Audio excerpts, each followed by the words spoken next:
Les trois piliers qui te manquent pour que ton business TDH fonctionne sur la durée. Premier pilier, c'est l'aspect interne. L'aspect interne, c'est tout ce qui est croyance sur toi-même, identité, vision, système nerveux aussi bien régulé. C'est tout ça. En fait, si toi, tu es le moteur de ton entreprise et que ce pilier-là, il est un peu bancalisé, que tu te juges, que tu as plein de croyances sur toi-même, que ton système nerveux il est en surcharge, tu n'auras absolument pas d'espace pour avoir plus de clients, plus de gestion de clients, etc. Donc, finalement, tu vas repousser les résultats inconsciemment et donc tu ne vas pas faire les choses qui vont te permettre d'avoir des résultats. Ça, c'est le premier pilier essentiel si vous voulez commencer à avancer sereinement pour atteindre vos résultats que vous avez envie et que vous méritez d'ailleurs. Deuxième pilier, c'est l'organisation. Quand on a un TDAH, on sait à quel point on est pas que désorganisé, mais en fait on est organisé de façon un peu intuitive et aléatoire. Donc voilà, donc c'est le bordel tout simplement.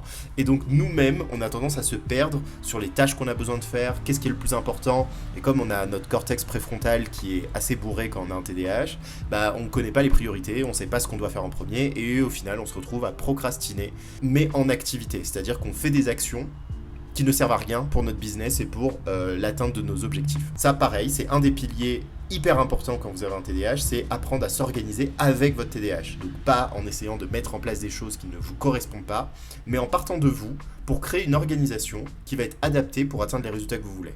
Système, etc.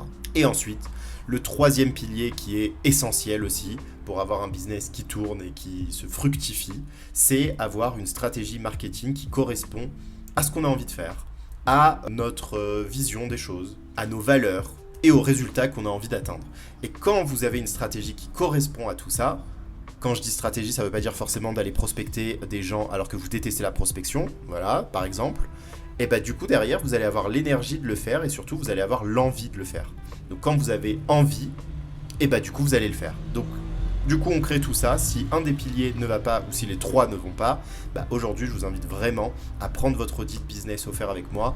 On va discuter de tout ça et on va voir à quel niveau vous êtes dérégulé dans votre business et comment faire pour justement recommencer à réguler tout ça.